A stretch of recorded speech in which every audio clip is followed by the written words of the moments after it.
Casey, I just was texting with him. Laura, I know she did some revisions to the minutes. And I talked to Mary yesterday, so we should be all set. Nathan, I haven't heard from. Okay. But Mary's definitely on. Yep. Okay.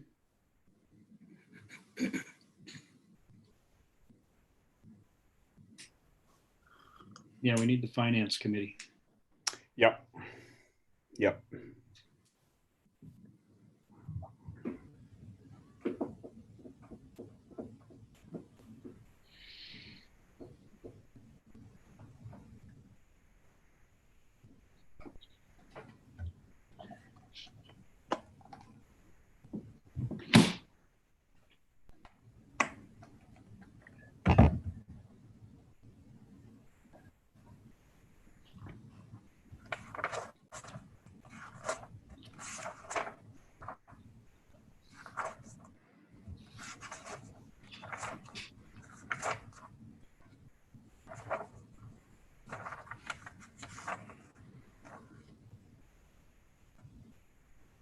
Hey, it's Mary. It's Mary. Hi. Hi there. How's it going? Hi there. I know I showed up. Hey, Mary. I didn't say anything. Participation. I didn't say anything. Huh? I didn't say anything. I know, but you will. You will and I deserve it. Get it. I deserve it. That was just, it was kind of unbelievable to me. Literally, when you said, when I got the text or the email from you that says, we missed you at last night's board meeting. I literally, I went, oh, and my son, I was expiring. He goes, what's wrong? And I said, I missed the library board meeting. He goes, is that bad? And I said, well, yeah, it makes me look dumb. I think it's bad. You said, does anybody care? Exactly. I cared. No, we definitely missed you, Mary. Are you in your office or are you at home? Is that your office? I'm in the office. Okay. That's the Gendron painting behind me that we had a big mural on the side of Yeah. Boots Bakery, remember? And now it's just an advertising for another credit union. It's not a painting anymore. They're not as cool as we are.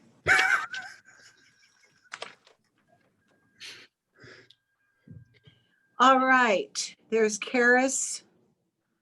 There's some other folks from the library. There's Penny, there's Nicole, there's Jason. Who else we got? A quorum is what we don't have yet. We'll get Amanda's there. here. Hey, Amanda. Hi.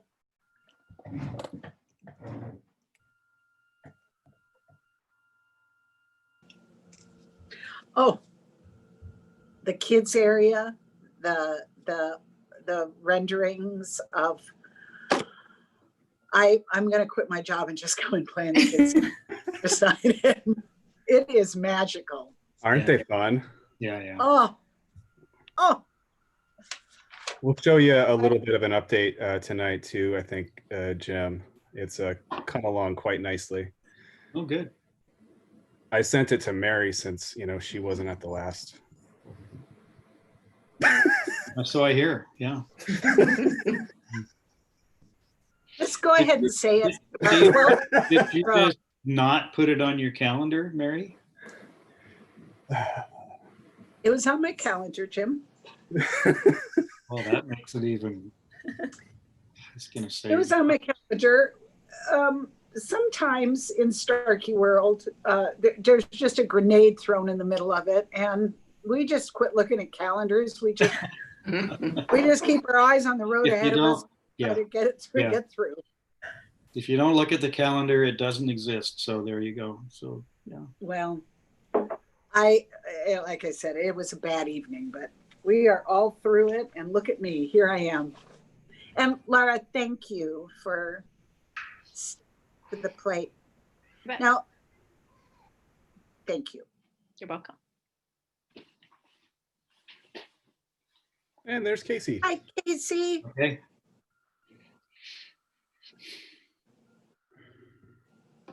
So we do have a quorum now. Yeah. Okay. I've got 7 more seconds before we have to start.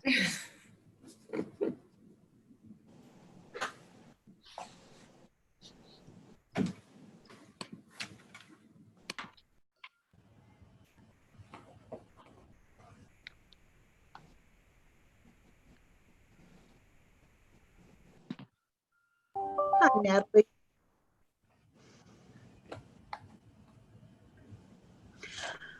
All right. We'll go ahead and get started. I'm going to call to order the Board of Trustees of the Spokane Public Library meeting for Tuesday, September 15th. It's 4:30 p.m. I'm sure we probably have visitors, but given our virtual meeting, we just say hello and welcome anyone who's joining us this evening. You've had a chance, board members, to look at the proposed agenda. Do I have any adoptions or changes to that agenda? Hearing none, I will ask us to take a look at the August 18th, 2020 board minutes.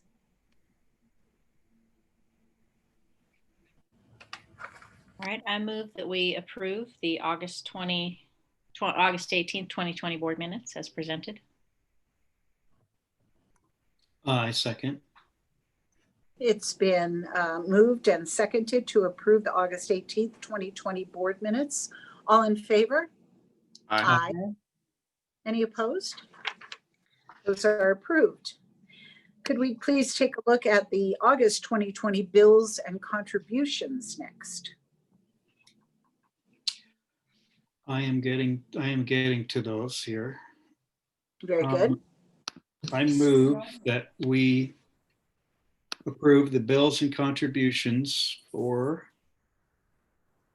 August. Is that correct? In the amount of $2,309,967.80. I'll second. It's been moved and seconded to approve the August 2020 bills and contributions. All in favor? Aye. Any opposed? Those have been approved. We move on to the financial report. Nicole, Penny? So for our cash and investments trend, so as of close, we're able to pay 107 days of operating costs. Overall revenue received to date is 48,000 less when compared to August 2019. The general fund allocations are different in 2020 than a typical year. We have 27 payments versus the normal 26. So we'll see that catch up at period 13. For the expenditure trend, as you just saw in the contributions, we spent $680,707 in total. We continue to see less spending in our capital books and materials out of operations. That's because a portion of that is being purchased from the bond during construction, about $160,000 to date. Spending on equipment, travel, building improvements, and maintenance are other main areas that we are seeing a difference, a decline compared to the 2020 amount spent, and that's about $180,000.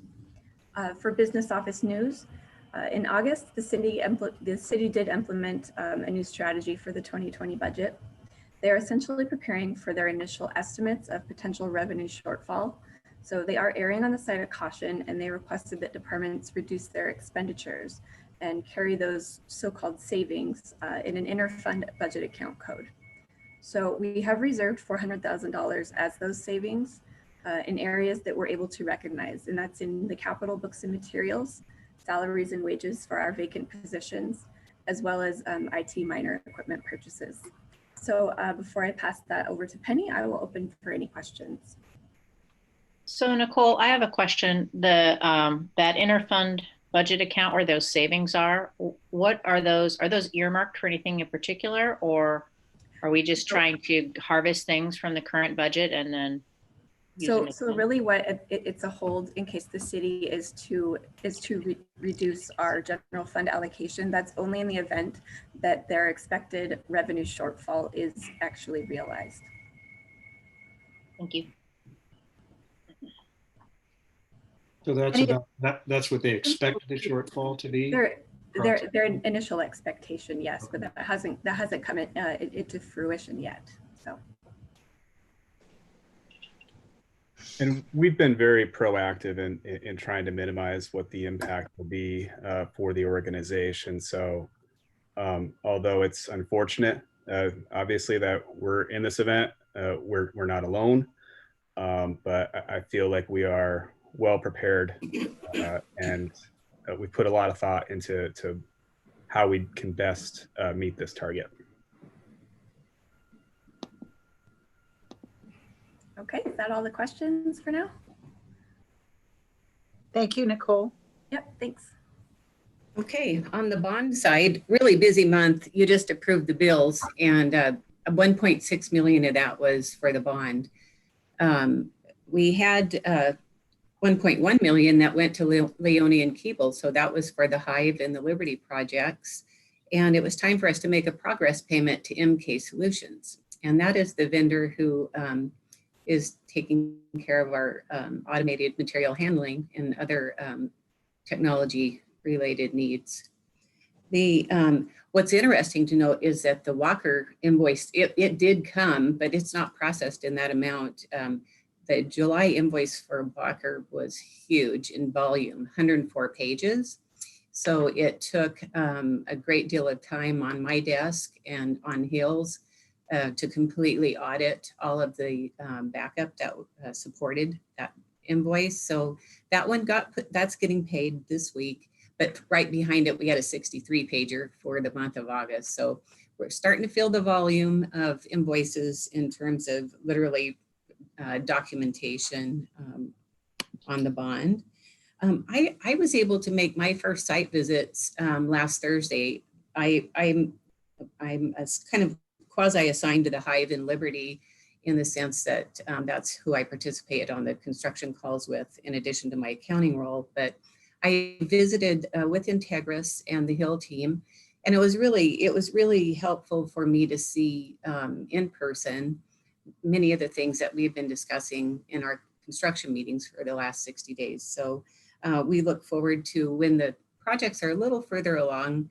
I know there's interest with the board, at least some of you that would like to see do on-site visits. So we're not quite ready for that, at least at the Hive and Liberty, but we have that in our mind. So we also finalized the agreement with Spokane Arts Commission in August, and that established an MOU for their role in helping us place art and select art for our phase 1 projects.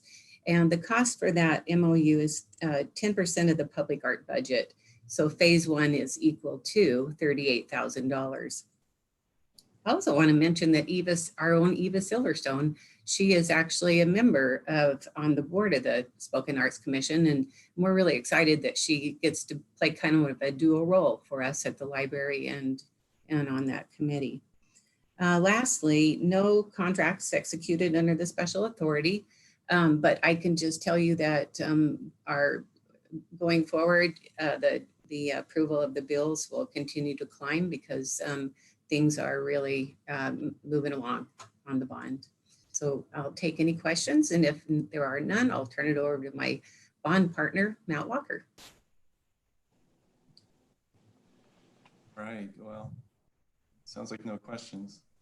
So as papers pile up on Penny's desk, things start happening out on the job sites. I don't know if you've driven by the Hive, but there's a lot of structural steel in the air now. It's always exciting to see the buildings finally take some form. Liberty's a few weeks behind. They're working on the foundation wall that goes around 2 sides of the building, which I think is called the porch.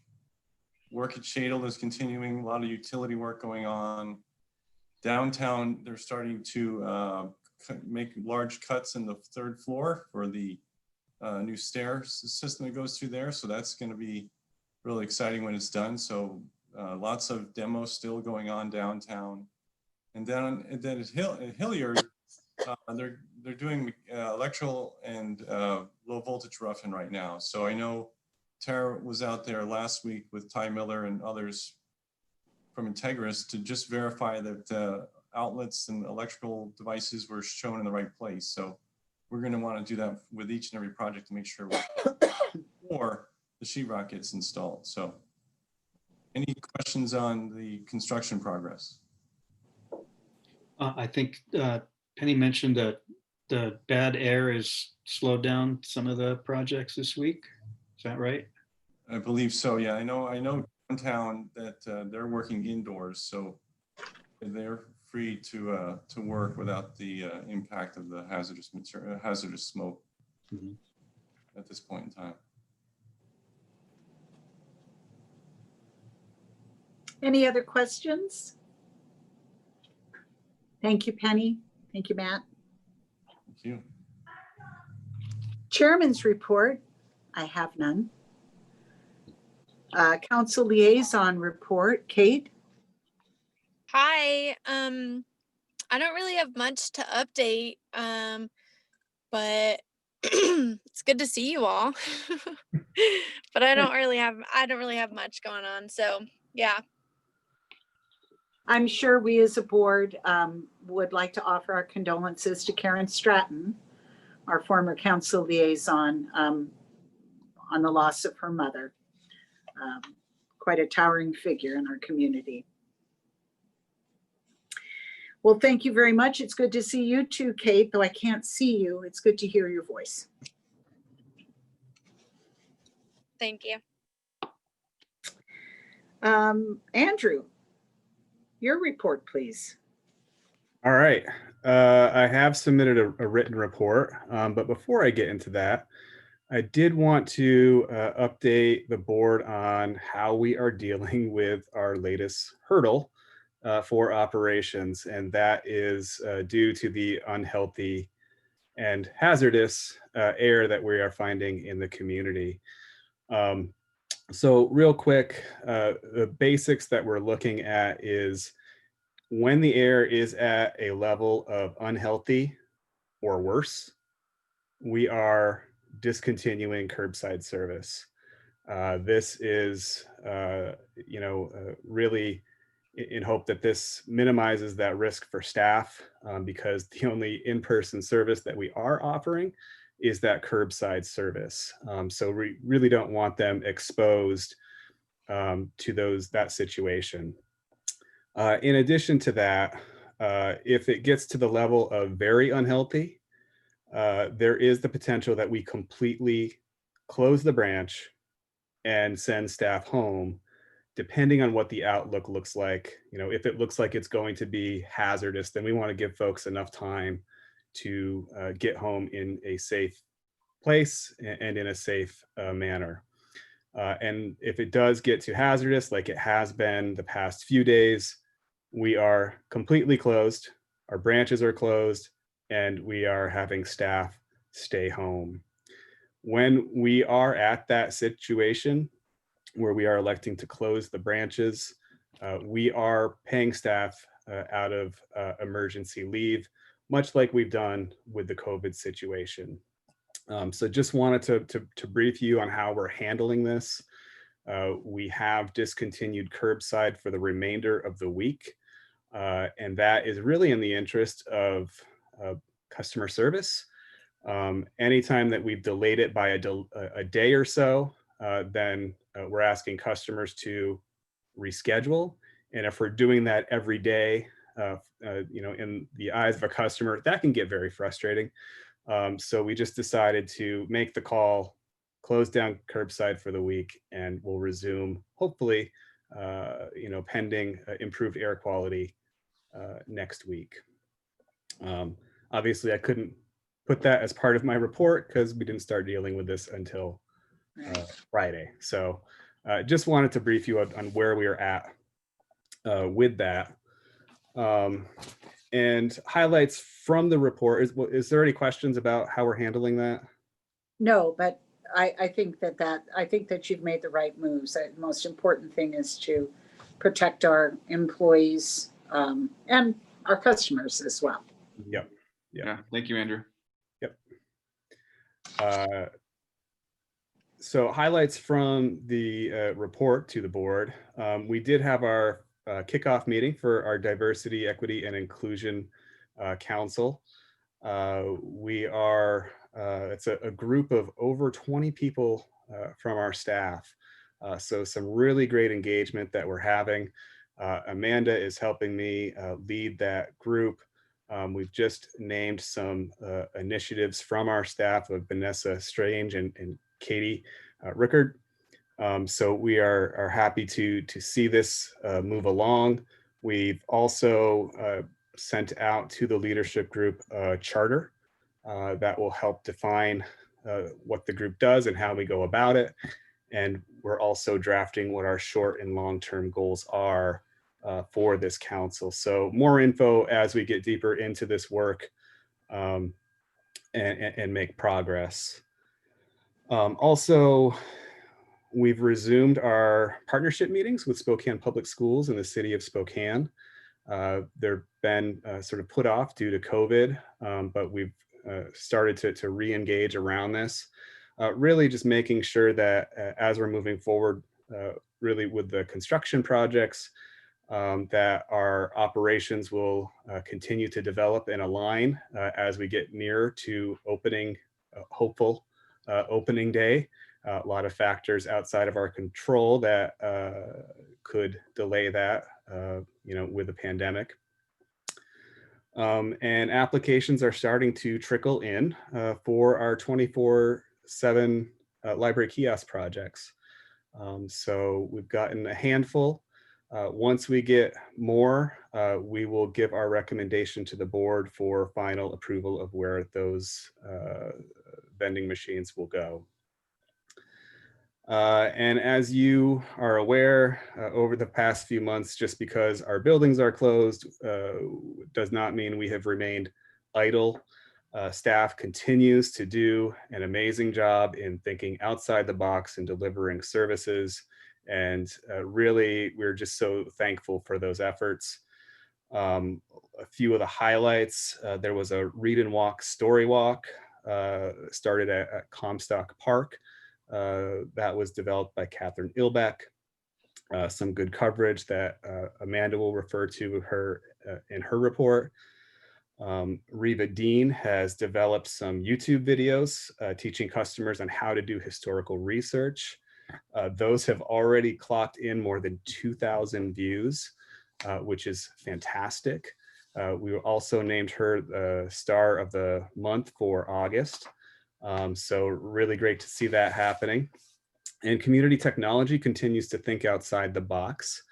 They've developed a pilot project with Crosswalk, and they've put some computers in the wild, sort of our approach to getting some digital access to folks in the community since our buildings are closed. So they're hosting our computers on site at their facility. And we've also started adding print jobs to our curbside service. We've had over 100 print jobs since we implemented that in August. So happy to see that service added for the community. And we will be kicking off Hispanic Heritage Month, I think today. That program is moving all online. But a lot of the programs will also be recorded as well. So a really great way to continue to meet people where they're at. We are learning a lot as an organization because of the pandemic and how we can serve the community differently. And I think a lot of these ideas that staff are trying out and implementing, we're going to see those carry into the future, which is exciting. But also, as we're moving forward, we'll need to figure out what that balance is going to be and what our capacity is going to be once we do come fully online, physically online. But we are continuing to plow ahead and offer different services for the community. In preparation for phase 3, when we can open up our doors to the public. Our facilities team have been doing some dry runs through the facilities of what it's going to take to really ensure that those are safe places for both the staff and the public. So disinfecting surfaces and things like that. So we will be well prepared when we do get to that scenario of a phase 3 situation. And finally, as far as staffing goes, you know, Ray Lynn had turned in her resignation.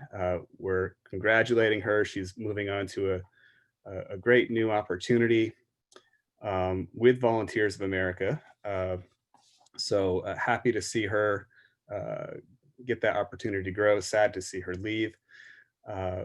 We currently have, and this speaks to Nicole's overview, we currently have 10 positions open within the organization, which for us is a lot. We're not a very staff-heavy organization. That equates to about 7 FTEs for us. And in addition to that, we have 15 staff, and these would be our page positions that are currently furloughed. We aren't really refilling any of these positions at the moment. We're really taking a strategic look at the future and trying to have as much savings as we can for what looks to be us needing to cover some shortfall into the future. So we're trying to be really responsible with the funds that we have and use those funds as wisely as we can. Any questions for me? Andrew, remind me how many kiosks that we are going to be able to. So right now we're looking at 3. Okay. And that would give 1 for each of the council districts. In the application process that we put out to the public, we've identified some opportunities, areas of opportunities for certain neighborhoods. So Shiloh Hills in District 1 is one that currently underserved through our physical branches. In District 2, it's sort of that area off the 195 down near Eagle Ridge, Grandview Thorpe area. It's kind of disconnected from the rest of the community. And the north, I believe it's the northwest neighborhood that we've identified. That doesn't mean to say that this is where these kiosks will go. We've just identified these as a conversation piece. If there's a really great idea out there, we're not gonna necessarily turn it away. But you know, we're gonna give it some time and give the community a bit of time to really get some good ideas coming our way. Remind me where Shiloh Hills is. That is north of the Hillyard branch. I want to say it's northeast Spokane then. Yeah, it's northeast. I want to say it's where the everything north Winco is. of Francis Avenue. Okay. And they're served, you know, they're, you know, proximity wise, geographic wise, they're close also to a county library. But from a perspective of, you know, what does your city do for you? They would be considered underserved from that perspective. Any other questions for Andrew? Thank you, Andrew. Thank you. Amanda, communications and marketing report. Yes, thank you. It's nice to see everyone. So as Andrew mentioned, some of the highlights from the last month, one of the highlights was the Read and Walk that Catherine Ilbach installed first at Comstock Park, and since then it has also been at Corbin Park, and it's currently at Chief Gary Park. It was really cool. We were able to use CARES Act funding for that to increase the CARES Act funding was to increase digital equity. So here we are bringing stories to the public in a way that people may not be able to interact with them otherwise. And we've gotten great media coverage on that. It was featured, Ellen was interviewed on Creme 2 Evening News. It was in the Inlander, and we're working on a story right now for it to be in the Spokesman on Thursday. And it's hard to quantify a physical piece like this. You know, I give you stats all the time on digital pieces, but I can give you anecdotal evidence that it's been very popular. We've gotten numerous phone calls and emails, comments from customers appreciating it. It's gotten a lot of, one thing that I can quantify is the social media traffic that we've gotten from it, people posting about it, independent of us and just tagging us or questioning like how it's there and letting us know that they're enjoying it. We've even gotten a really nice story from some people who walk their dog every day at Comstock Park. When Catherine was there taking it down at Comstock to move it to Corbin, they shared that they had really enjoyed every day watching kids come to it every day. And there's little activities that you do with each storybook page. And so the first day they'd seen the kids playing or standing by it and all flapping their wings. And of course, these people were curious about what they were doing, but they realized then that there was activities on each page, and they've just enjoyed watching these kids enjoy the stories every day. So some really nice anecdotal evidence that that's reaching people and giving them something to enjoy during these times. Another actual quantifiable piece is that our two Facebook posts about that topic have reached nearly 10,000 people and been shared over 30 times. So really fun offering. It is moving. I cannot tell you right now where it's moving, but if you check the Spokesman article on Thursday, you'll find out where it's moving to next. It's not that I don't know. It's actually that I don't know, not that anyways.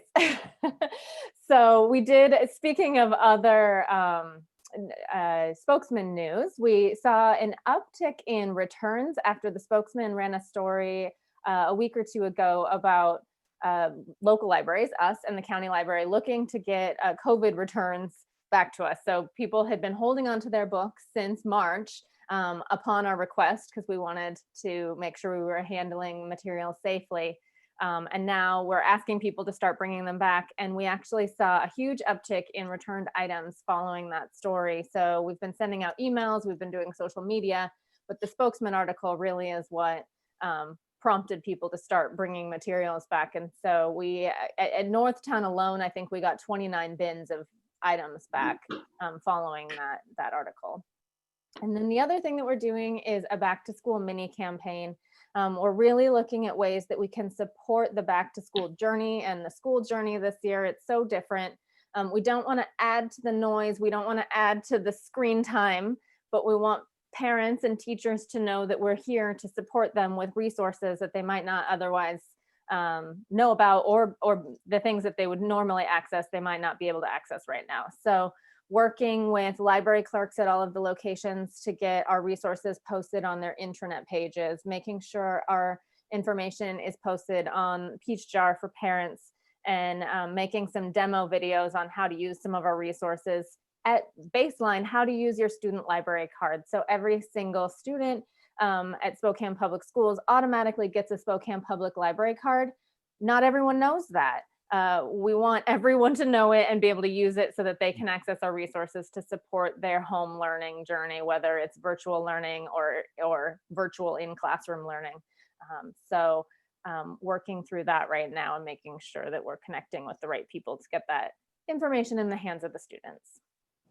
As far as our social media highlights, we're continuing to see an increase in followers on all of our channels, and that's consistent with, I think, people being online more. But I was on a chat today with other libraries around the region, around the Pacific Northwest, and we were all observing that we're all seeing a decrease in engagement and reach.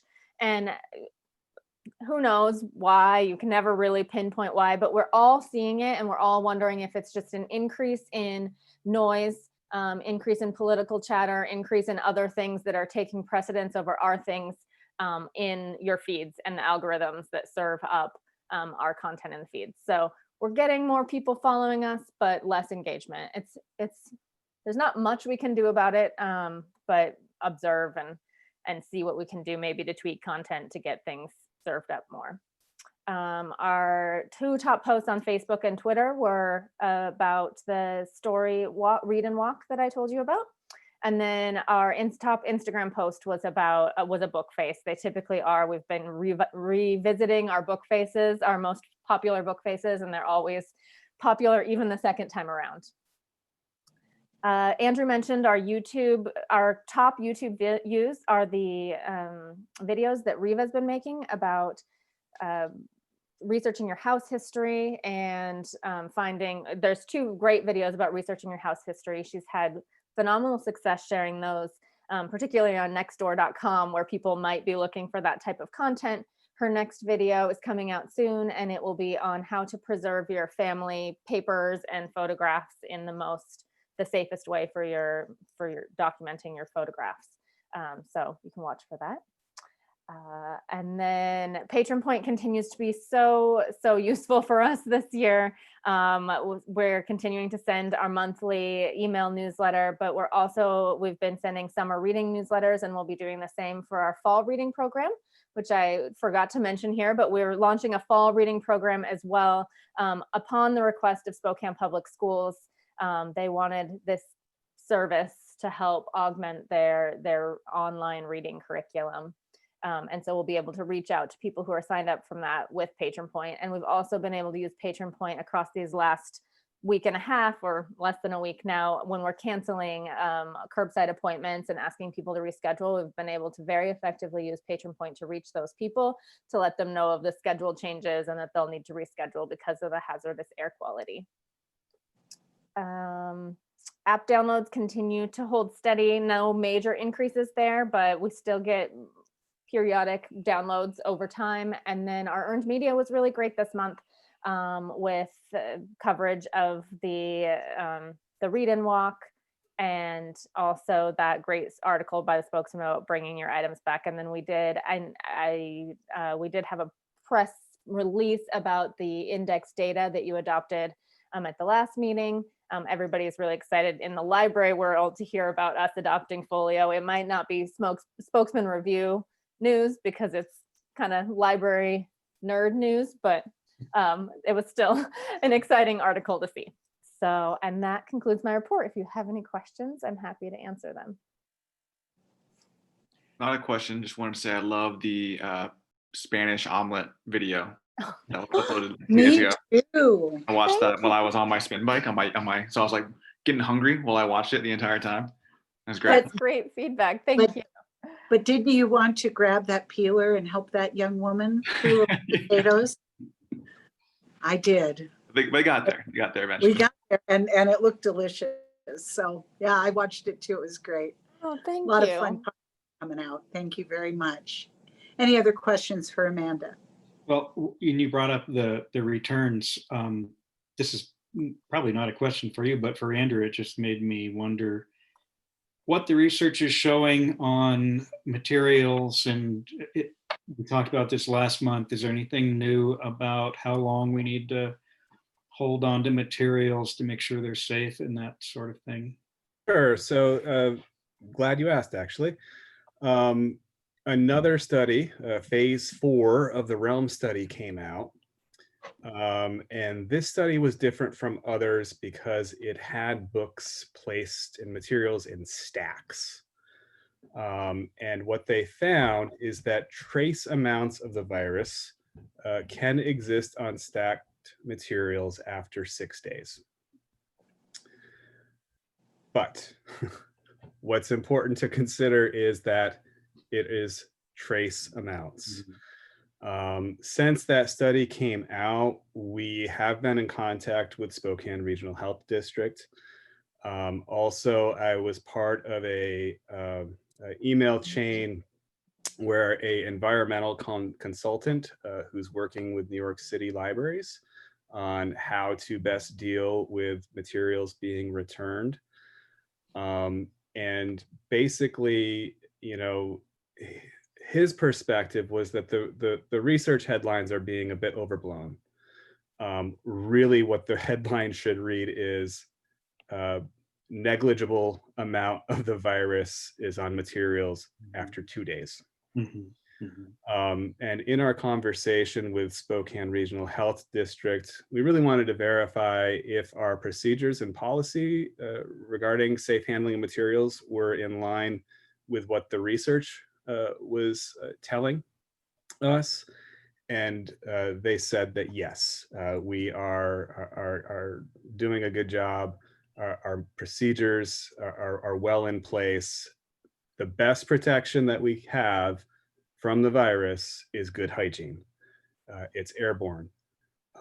So we will continue to preach that as the best practice for our staff: hand washing, gloves when appropriate, and not touching your face. And as of right now, we're continuing to quarantine items.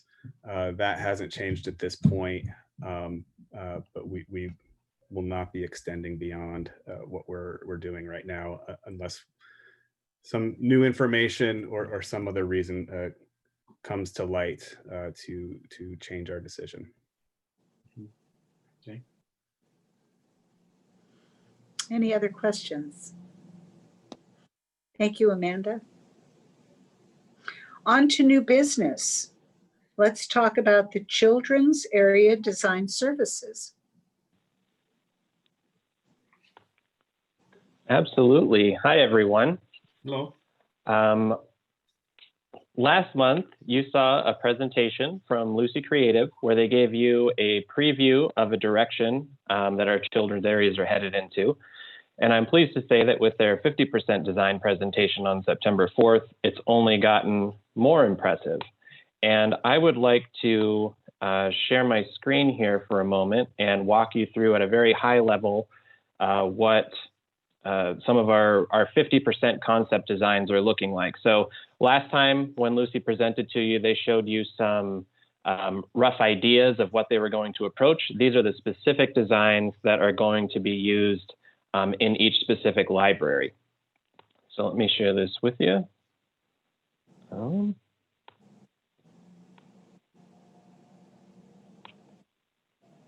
See, Amanda, I told you I was going to mess this up. Oh, yeah. Can you throw it on there for me? I have to restart my computer apparently before I can share. You just want the first page? Yeah. 50% design. Take me to downtown if you would.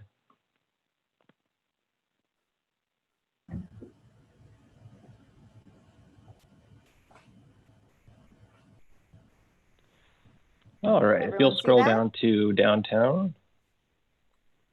It's perfect. So the downtown experience right now is focused on the submariner's underwater tour of Spokane, and it's done by one of our characters who is a cousin of the garbage goat, and the perspective is from the bottom of the Spokane River, kind of under Monroe Street. If you'll scroll down a little bit there, just to look at those images really briefly. A little farther. Next slide. So you can start to see some of the concepts of the river flowing. And we'll go to the next image, which will take us into more detail. So you see our friendly character greeting you at the entrance to allow you access. And next slide. And here you can start to see an image of the Monroe Street Bridge in reverse, if you can see that. So there's the bridge, and then there's the top of the bridge is actually in the ceiling, so that you can get completely different perspectives. And you see that the fish are kind of fantastical and flying, and you've got some plants and flowing river stuff going on. And this is one of the fun parts, is the sunken gondola submarine that children can play in and experience, that really localized version of Spokane. Our next space is Shadle. And this one takes its inspiration from the demonstration garden that we're having in the new design. So this is Moose's Market, and it's basically a giant garden / farmer's market that's hosted by this moose, in which children can play amongst oversized vegetables. So if you'll scroll down there, you see the carrot forest with complete with a slide, and there's a little farmer's market where kids can play with food and imagine that they're there. There's a little garden area for babies and toddlers. And here's an image of the moose that greets you on the way into the children's area. You'll remember that Lucy talked about portals and pathways. These characters stand at the beginning of pathways so that children can meet them and then follow colorful carpet trails to the children's area. Just another close-up view of some of the additional stuff. You see the vegetables in the front there are intended to be interacted with, so children can pick those up, move them around, and participate in the scene.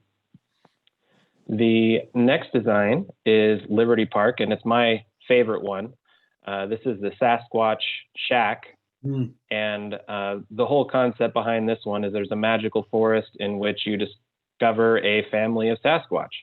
And there's different things that you can experience with them playing in the woods, and structures for babies to play in, things to climb on. We've built some of the integrated some of the bookshelves into the display. So one of the really fun things is, remember, outside that window is Liberty Park. So it's got this kind of fantastical, cartoony sort of forest that blends into the real nature of the park. And it's going to be a really exciting one. You can see, again, there's our Sasquatch greeting you at the beginning, and there's different Sasquatch throughout the space doing different kinds of fun activities. And just kind of another overhead view here. One of the fun things that they're talking about is creating an interactive element where you can have the little Sasquatch go across on a zip line through a crank system of some sort. So just a little touch of whimsy there. We probably shouldn't let the kids on that, though. Probably not. We've been told that there's none of these spaces require fall protection, so we'll have to make sure that they don't get on the zip line, I guess. The Hillyard play area gives you a view of these snow-topped mountains. This is the one that is currently in flux as we're working through different concepts. Our little mascot for this space is a mountain lion. We're looking at also potentially adding either a bald eagle or an osprey to this site, just to give it a little bit more flavor. We weren't convinced that the mountain lion looked enough like a mountain lion, and conceptually there isn't as strong a tie to that character. If you'll scroll down, Amanda. So you can see there's lots of fun opportunities here. The hot air balloon section, we're probably going to switch up to some sort of bird nest, just because the balloon imagery is kind of juvenile for a middle school library. And while this is for young kids, we still don't want it to scream little kid in a library like this. And you can see that there are chalkboards embedded in some of the mountains here, so children can do their own cave writings or whatever it is that they would like, and then just another level of adding some interaction to that whimsical environment. And here is the character greeting you at the door and also acting as a barrier so toddlers cannot escape, because you'll recall that the Hillyard Library's children's area is right adjacent to the front door. Just another close-up view. Our next play space is at Indian Trail, and this one is the basalt, what is it? Basalt burrow, yes. And our marmot is the mascot here. So we're updating the marmot to make him look less like a beaver. The rest of the space is all about a basalt cave that sits on a pond with a boat. So the boat can be climbed in and played on. There's some climbing ability with the basalt cave as well. You'll notice there's a place for parents to sit here on the dock next to the boat while their children are hanging out. And we're talking about lots of different options for making this basalt reflect more closely some of the columnar basalt that we actually experience here in Spokane, and to hide little Easter eggs throughout the cave for kids to discover. So here you can see another view of the boat and the pond experience. Yeah. Our next one is our South Hill area, and it's a little tongue-in-cheek because it's all about this turkey experience. So the Turkey Treetops takes the best of the South Hills parks and birding, and specifically those turkeys we all love, and integrates them into the children's area. So there's the focal point at this point right now is a large tree in the center and different bird houses around where children can walk around and peer into the bird houses and see and experience different things. There's also some interactive eggs and various things for younger children to play with. Right now in the picture you just saw above up there were some cattails and reeds.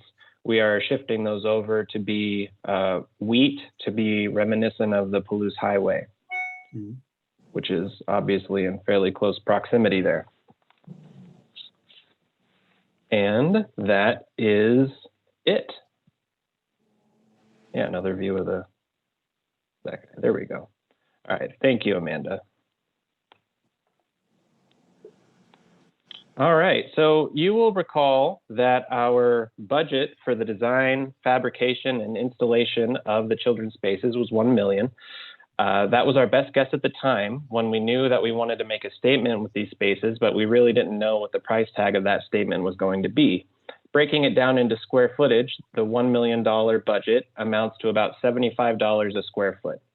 After spending some time working with us, Lucy Creative advised that while they could deliver a quality children's space at that price, those spaces would have to be fairly simple in design. And they didn't feel that the simplicity that would require reflected the input that we gave them and the hopes that we had for the end product. Now, luckily, we've got Penny with us who was able to thoughtfully manage our bond dollars and allow us to gain a respectable amount in interest earnings, which opens up the possibility of further expanding the scope of the children's areas beyond the initial $1 million. So we asked Lucy for a tool to help us determine what we would get at different values per square foot so that we could determine the correct amount to match our vision. I put a copy of that in your packet so that you can see the different levels per square foot. In our attempt to balance the budget and our desire to deliver an exceptional children's experience, we are recommending moving from the bottom of the range to the middle of the range to something roughly $130 a square foot, which is represented in the presentation that we just ran through. This allows us to expand from basic shapes and off-the-shelf furniture to the custom-built immersive worlds that are really reflective of the community. So in order to make this shift, we're requesting board approval to increase the previously approved not to exceed amount of $1 million to $1.8 million for the children's play spaces, which includes the design, fabrication, and installation, and it will be fully funded from interest earnings. Is there any questions? I think this is what, when these libraries open, this is what everybody's going to be talking about, is these children's areas, and we have to do it right. Yeah. I think it's going to be just such a magical experience for the children. And for a lot of the children, their first introduction to the library will have that magic in it. I know that other libraries I've visited in the country, the children's areas are so compelling. I really like it. Paris, I was just wondering, it's hard to tell from the pictures, but what are these, what are they made out of? Like the characters, are they wooden cutouts, or what are the materials? Yeah, so in general, it's made of a plywood with a very durable finish. So it's kind of like 3D objects rendered from 2D materials. And that's a way to create large scale, compelling environments without having to spend a fortune on cast resin structures. Okay. Any other questions or comments? So the request is for board approval to increase the previously approved not to exceed amount of $1 million, to increase that to $1.8 million for the children's play and learning areas, design services, which will include fabrication and installation of the design work to be fully funded from interest earnings. Thank you, Penny. So moved. Second. It has been moved and seconded to make that increase. All in favor? Aye. Aye. Aye. Any opposed? I'm excited. It passes. Awesome. I did want to thank both Amanda and Karis for really guiding this process with Lucy. You've done an amazing job, and it's going to be pretty special when it happens. Yeah, that's really well done. Thank you, Amanda. Thank you, Karis. Thank you. Nicole, I believe you're up again. I am up again, that's right. Thank So you. this brings us to the 2021 budget adoption. So I just kind of want to make a quick note that the action item, as you can see in the overview, it's after the informational section. And so if you're looking at the PDF copy, the action item is going to be on page 61. So just kind of to start with this process. So the budget I'm presenting today is to set our spending limit for 2021. With this adoption, we are establishing the amount that we're able to spend regardless of the amount of revenue that we receive. If the need arises that we need to spend above that threshold, then a special budget ordinance would be required. So if you turn to the first page of this presentation, you'll see an overview of the operations section. It's the combined statement of revenue and expenditures. So we don't have any staffing changes for 2021, and we're currently budgeting for a net revenue of $24,357. If you go to the next page, it's our revenue portion. So our tax-related resources are increasing for the levy lid lift. We are estimating a 3% rise in estimated property values. For our non-tax related resources, we decreased that compared to the 2020 adopted budget. We now have a known amount receivable for the city IT shared position. We also found out in early 2020, we aren't able to transfer or essentially fund the bond accounting position with bond funds. We've been operating all year with that knowledge. We also no longer charging fines as of summer 2019, as you know, so we've reduced that. And also with the downtown branch being closed, we're not expecting the parking revenue. And we've also somewhat lowered our contributions in expectation of that as well. So if you go to the expenditures page, so here is an overall view of our expenditures by department. Our public services and support departments, they make up 52% of our overall budget. One thing I want to note here is that the city may continue to make some minimal adjustments to the budget. So we may experience and see some changes to our numbers until the actual budget is finalized. If there's any significant changes that happen once that's finalized, then I will bring that information forward. All right, so if you go to the next page, this is our expenditures by type. Let's see. So 70% of our expenditures are staffing costs for salaries and benefits. Again, so the public services and support services do make up 70% of our staff. So go to the next page. So you'll see here the breakdown of the salaries and wages versus the personal benefits, overall netting about a $40,000 decrease between 2020 budget. So our staffing decreased slightly in 2021. We did have some retirees in 2020, and when somebody retires, those positions do revert down to an entry level pay grade. And then we also, for our benefits, you'll see that that's netted, that increased by 44,000 for 2021. The total amount was 2.3% compared to the 2020 budget. So some of the main things that increased was the retirement amount. That's now set at 10% versus the 2020 amount was 9.75%. And we also saw an increase in Social Security and medical as well. Again, this is an area that we may see some changes as the city finalizes and adopts the full budget. So if we go to the next slide, you'll see the supplies and services. We were able to recognize some savings overall when compared to the 2020 budget. The services for utilities and security at branches that are closed for construction essentially netted against the cost of leasing temporary branches for those locations is an overall savings. We do have some increases for our new Folio software maintenance contract. And then we have outside consulting that we're expected for diversity, equity, and inclusion. And then if you look at our supplies budget, it really didn't change a whole lot overall, but we did have some changes within the supplies. So really we're expecting a purchase of video lab equipment for the downtown project that will open once we reopen after construction. And then we also have a decrease in our repairs and maintenance supplies for the branches because those are obviously closed for construction. So that brings us to the next slide, the interfund charges. So this is an overview of our overall services and charges that we pay the city for various support activities.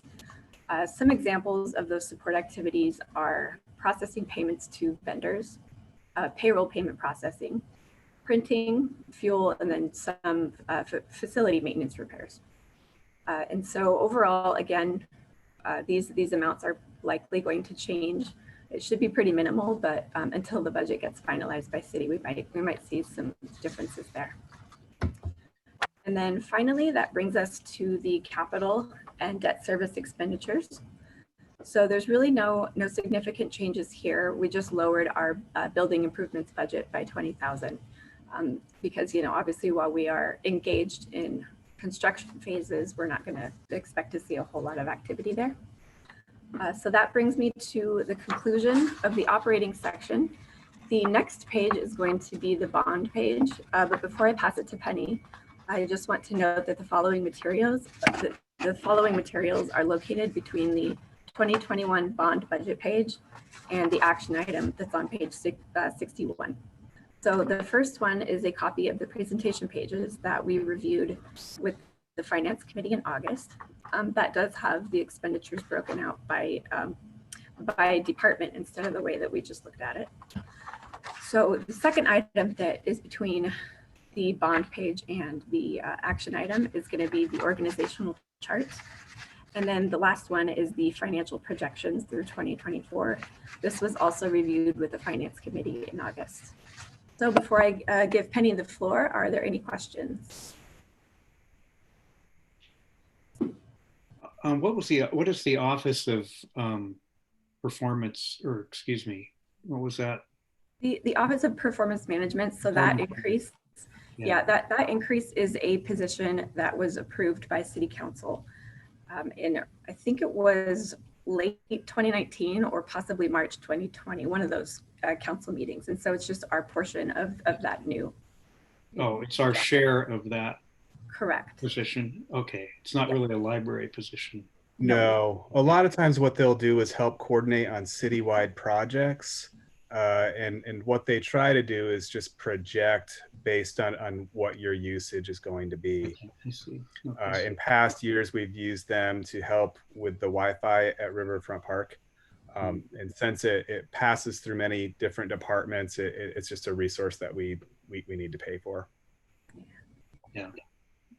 Okay. And then, so are those the savings that we're trying to achieve for kind of anticipating a drop in revenue from the city? Is that reflected in this budget somewhere, or? No, it is not. Okay. No.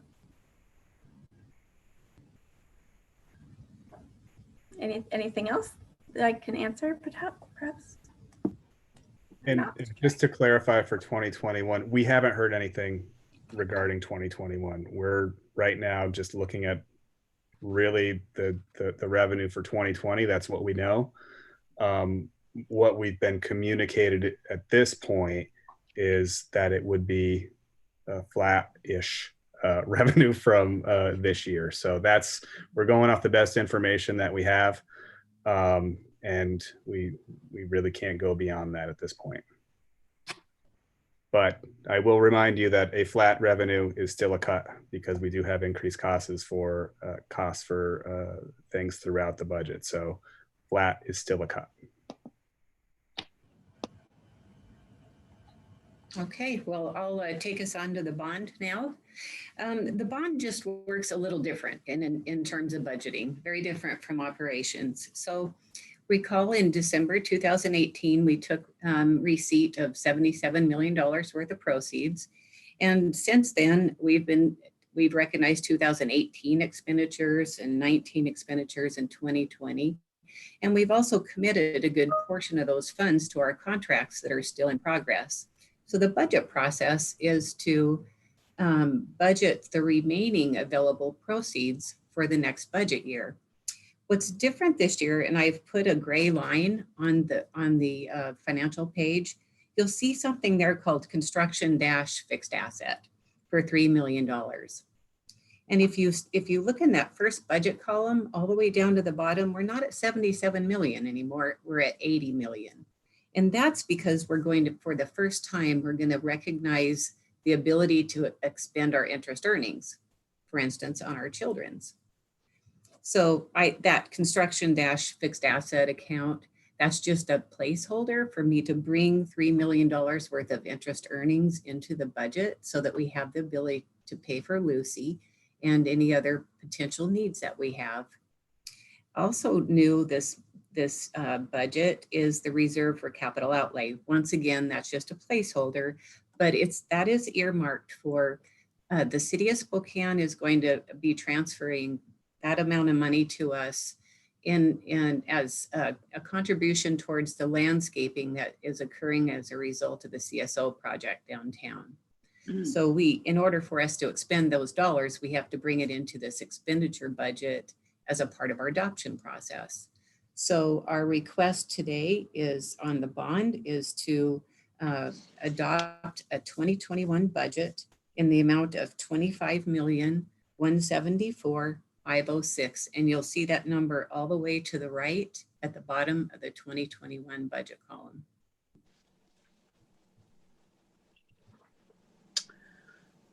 Any questions? Thank you, Penny. Thank you, Nicole. Are there any questions about the 2021 budget for library operations or the capital bond fund? Our finance committee has gone through this, correct? And I'd like to hear what their feelings are on this. Feel good about it, Jim. Yeah. Well, I mean, bottom line is we went through this pretty thoroughly with Penny and Nicole,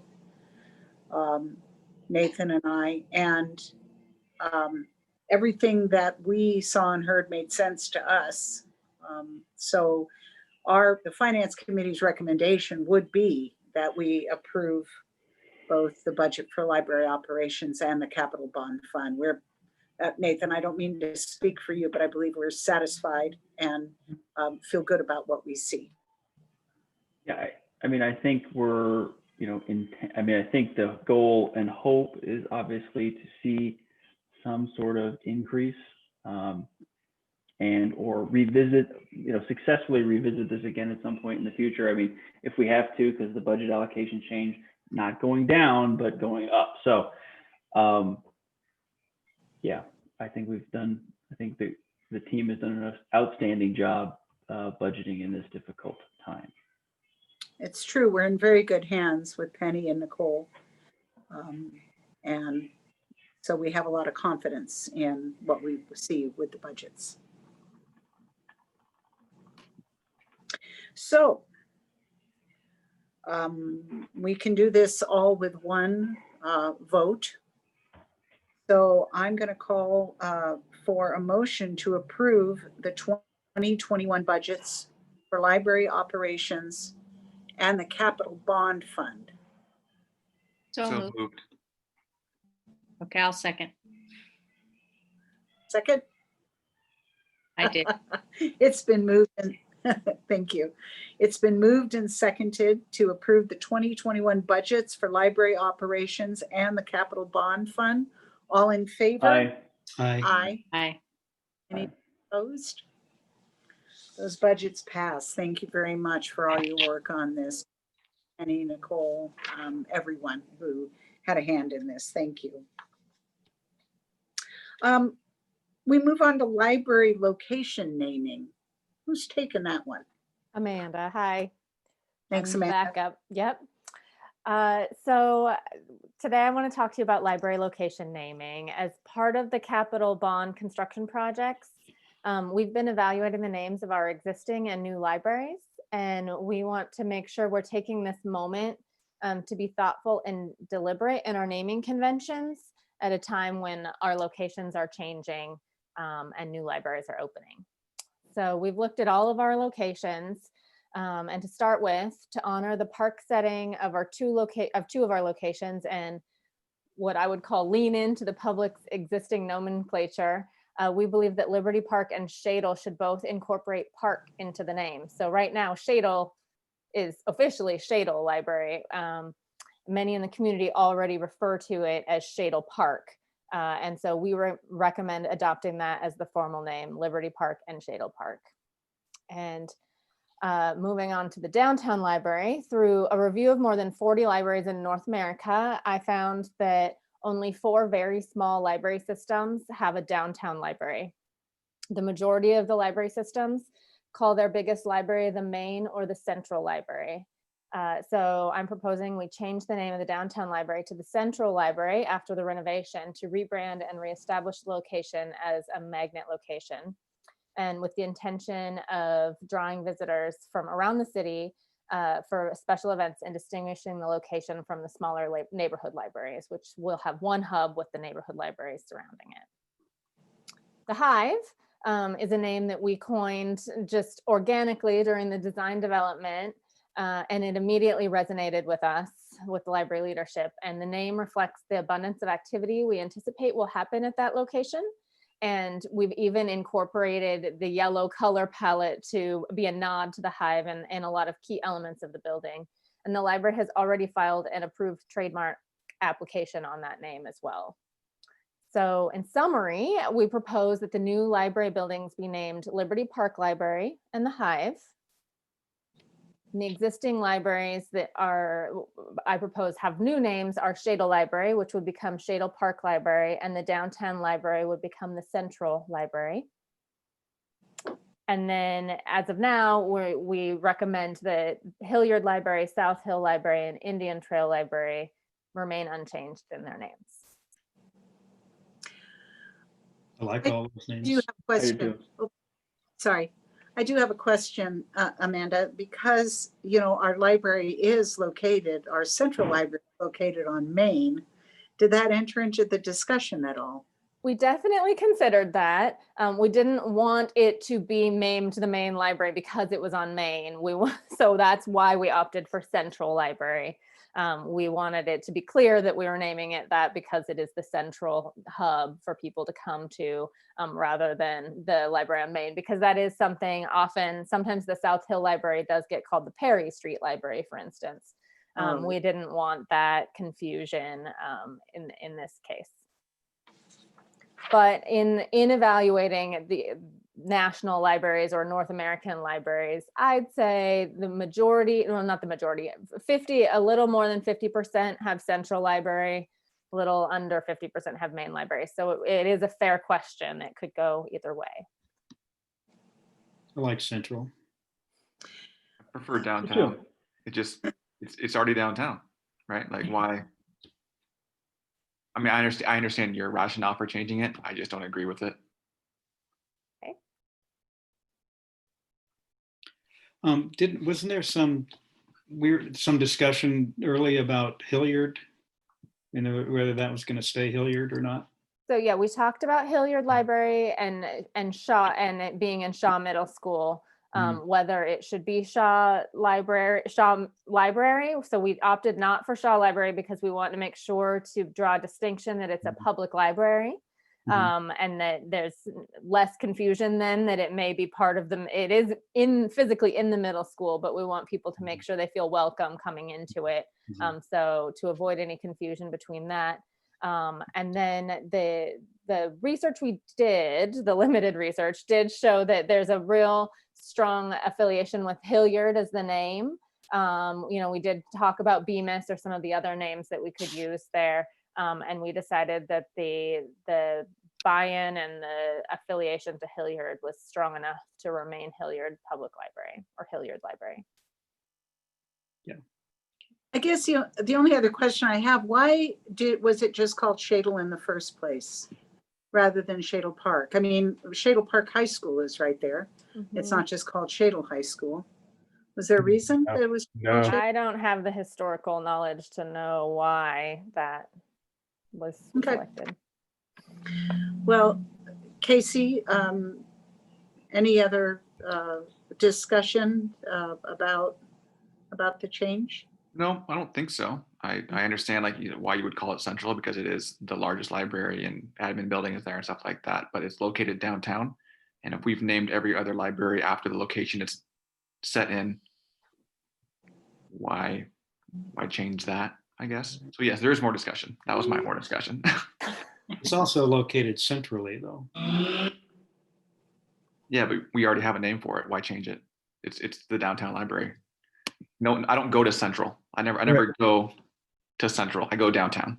You know what I mean? So from our perspective, just from a service perspective, and Amanda touched on this, it is an opportunity to rebrand. And the connotation that the downtown library has had with the public hasn't always been positive. So this is our opportunity to sort of not only physically change the makeup and the opportunities within the facility, but sort of possibly change that connotation of what the building is for the public.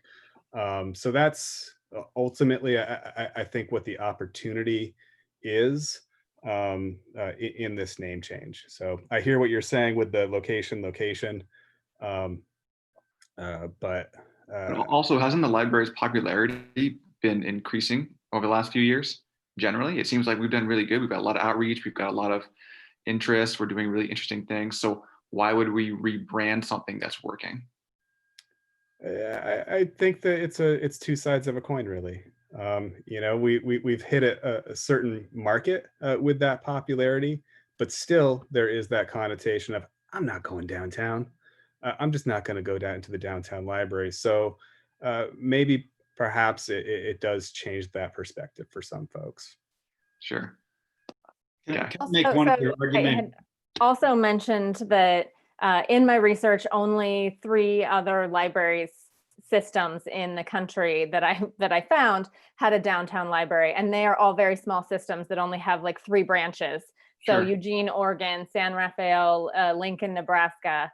Those are the only 3 that I was able to find. And then if we're trying to, not that we're trying to compete or be on the same page with other libraries, but if we're looking at other cities, Seattle, Los Angeles, Calgary, Syracuse, Alexandria, Virginia, even smaller cities, though they all have a central library, and it's looked at as a place to come together as for the city in a central location. And so that's where the rebranding comes from for me is maybe even giving our city more of a platform to compete in a way, I can't think of a better word right now, with these other communities around the country, you know, that we are an important enough city to have a central library.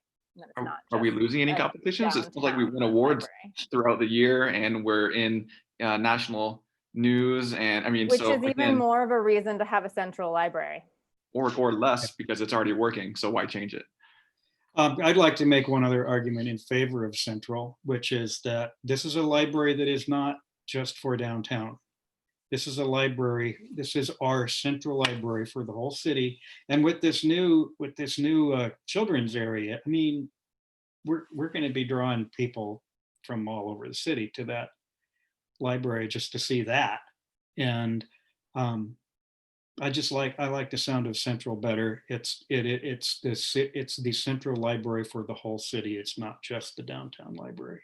Sure. That brings I'm up a gonna great vote point. in favor of it because I don't think it matters. That just as Shadle Park Library was called Shadle Park Library, despite its name being Shadle, this library is downtown. And if we want to put Central on invitations or Central Library on awards that we win, that's great. But it'll still be located where it is, and it's still going to provide the same services. So that's what's really important. I'm on board.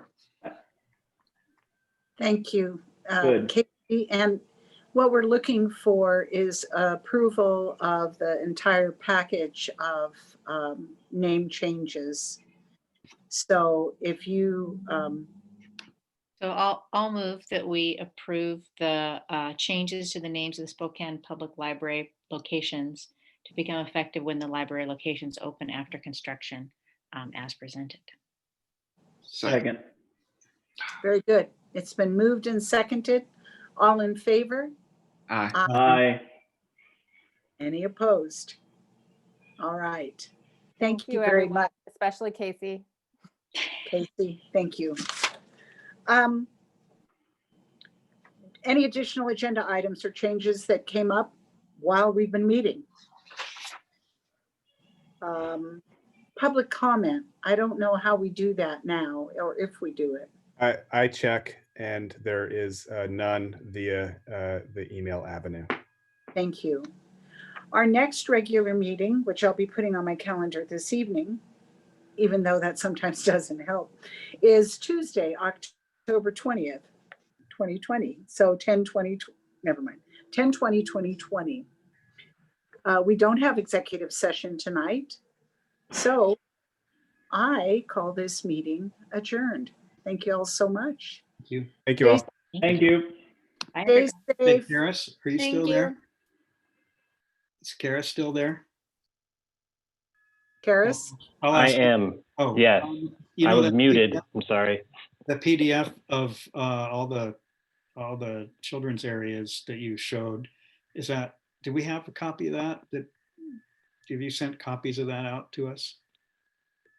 Or We can- will. I will be happy to I would love email to. that to you. Yeah, I'd love to have one. We've also got our designers are actually doing a video for us that we're going to be sharing with staff so that the designers do a video walking through each of the spaces so you can get a much better and more thorough understanding than I provided. So we'll share that as well. Okay, thank you. All right, everyone, stay safe out there. Breathe carefully. Stay inside. Bye. Thank See you you. all Take later. care. Okay, bye-bye.